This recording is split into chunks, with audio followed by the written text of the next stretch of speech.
Welcome to இன்னைக்கு special. நாம பார்க்க போற சமையல் காளா மசாலா.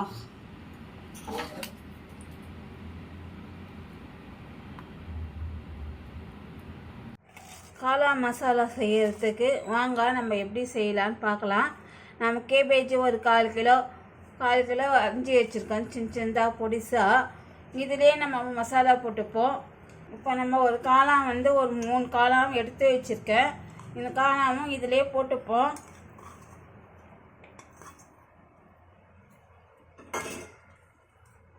வெங்காயம் ஒரு வெங்காயம் பொடிசு அரிஞ்சு வச்சுருக்கேன். அதிலே போட்டுக்குவோம். ஒரு ஸ்பூன் மிளகாய்த்தூள் போட்டுக்குவோம். 1/2 ஸ்பூன் கரம் மசாலா போட்டுக்குவோம். 1 ஸ்பூன் இஞ்சி இது போட்டுக்குவோம். கொத்தமல்லி கொஞ்சம் போட்டுக்கலாம். கார்ன்ஃப்ளவர் மாவு 1 ஸ்பூன் போட்டுக்கலாம். 2 ஸ்பூன் மைதா மாவு போட்டுக்கலாம். உப்பு இதுக்கு தேவையான அளவுக்கு உப்பு போட்டுக்கலாம். இப்போ நம்ம எல்லாமே சேர்த்து மிக்ஸ் பண்ணிக்கலாம்.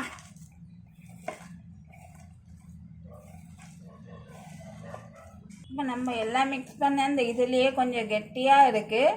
நம்ம கொஞ்சோண்டு தண்ணி ஊற்றி லைட்டாக தண்ணி ஊற்றி பிழிஞ்சிக்கலாம்.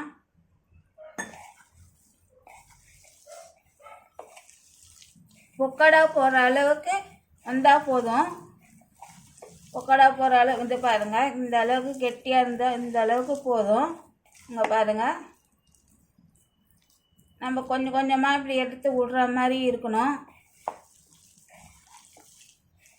நம்ம தண்ணியெல்லாம் அதிகமாக ஊற்றக்கூடாதுங்க. நம்ம முட்டைக்கோஸ் அழைச்சி போடுறோம் இல்லைங்களா, அதுலேயே தண்ணி இருக்கும். அதை தாங்க இது மிக்ஸ் பண்ணி வச்சாச்சு மசாலாலாம். இப்போ நம்ம இதை பொரிச்சு எடுத்துக்கலாம். இப்போ நம்ம எண்ணெய் காஞ்சிடுச்சு. இதிலே நம்ம கொஞ்சம் கொஞ்சமாக போட்டு எடுத்துக்கலாம்.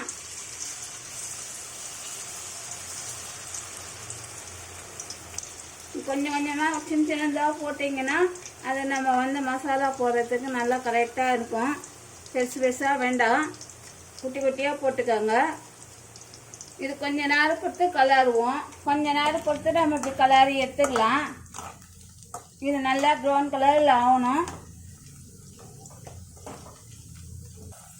இது பாருங்கள், இந்த அளவுக்கு வந்தால் போதும். இதை நம்ம ஒரு தட்டில் எடுத்து போட்டுப்போம்.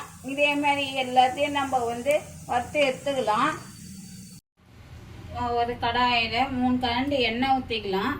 நம்ம அந்த காளான் பொரிச்சு எண்ணெயே நம்ம ஊற்றிப்போம். அது பெருசாக இருந்தாக்கா 2 வெங்காயம் எடுத்துக்கோங்க. சின்னதாக இருந்தால் ஒரு 3 வெங்காயம் எடுத்துக்கோங்க. இதை நம்ம போட்டுப்போம். எண்ணெயிலே போட்டு நல்லா வதக்குவோம்.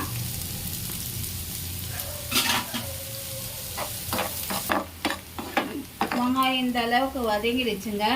இந்த டைமில் நம்ம 1 ஸ்பூன் இஞ்சி பூண்டு விழுது போட்டுப்போம்.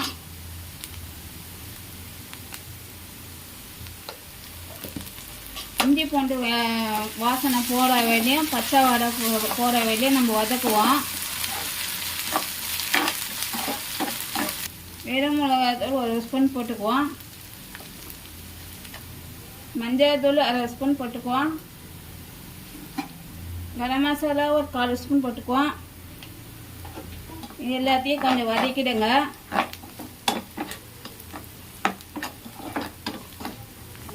இதிலே ஒரு 3 ஸ்பூன் டொமேட்டோ சாஸ் வச்சுருக்கேன், ஊற்றிக்கோங்க. சில்லி சாஸ் ஒரு ஸ்பூன் போட்டுக்கோங்க. இது எல்லாத்தையும் கலந்து விட்டுக்கோங்க.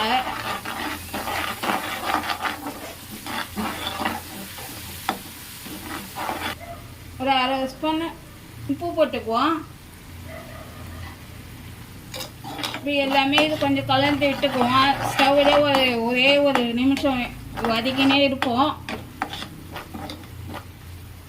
1 ஸ்பூன் கார்ன்ஃப்ளவர் மாவு ஒரு கிண்ணத்துல போட்டு தண்ணி போட்டு கரைச்சிக்கலாங்க. நல்லா தண்ணியாக கரைச்சிக்குவோம், கெட்டி இல்லாமல்.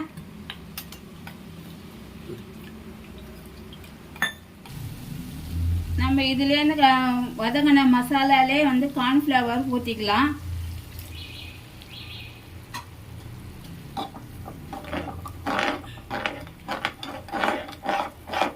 கொஞ்சம் மிக்ஸ் பண்ணிப்போம் எல்லாத்தையும் சேர்த்து. மிக்ஸ் பண்ணிவிட்டு கொஞ்சம் தண்ணி ஊற்றிக்கலாம். நம்ம எந்த அளவுக்கு தண்ணி வேணுமோ அந்த அளவுக்கு ஊற்றிக்கலாம். கொஞ்சம் மீடியமாக தண்ணி ஊற்றிக்கலாம் மசாலாக்கு ஏற்ற மாதிரி. பாருங்க, இந்த அளவுக்கு போதும் தண்ணி. இது கொஞ்சம் கொதிக்கணும். கொச்சவொன்னே கொஞ்சம் திக்காகிடும். இது வந்து நம்ம சின்ன சின்னதாக புட்டுக்கலாங்க. நம்ம பொரிச்சு வச்ச பக்கோடாவை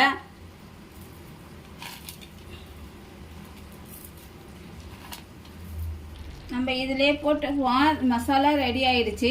இந்த டைமில் நம்ம வந்து பக்கோடாவெல்லாம் போட்டுக்கலாம்.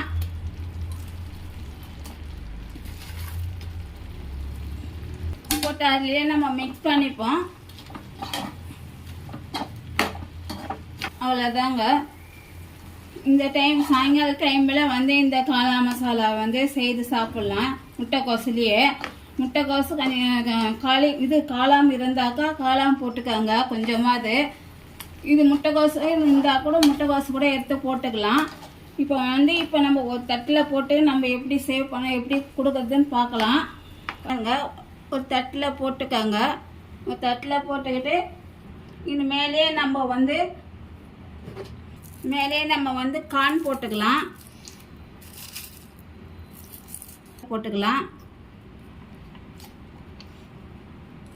மேலே கொத்தமல்லி போட்டுக்கலாம்.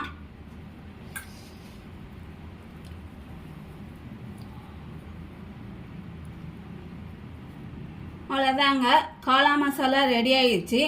இது உங்களுக்கு பிடிச்சிருந்தா லைக் பண்ணுங்க, ஷேர் பண்ணுங்க, சப்ஸ்கிரைப் பண்ணுங்க. தேங்க்யூ.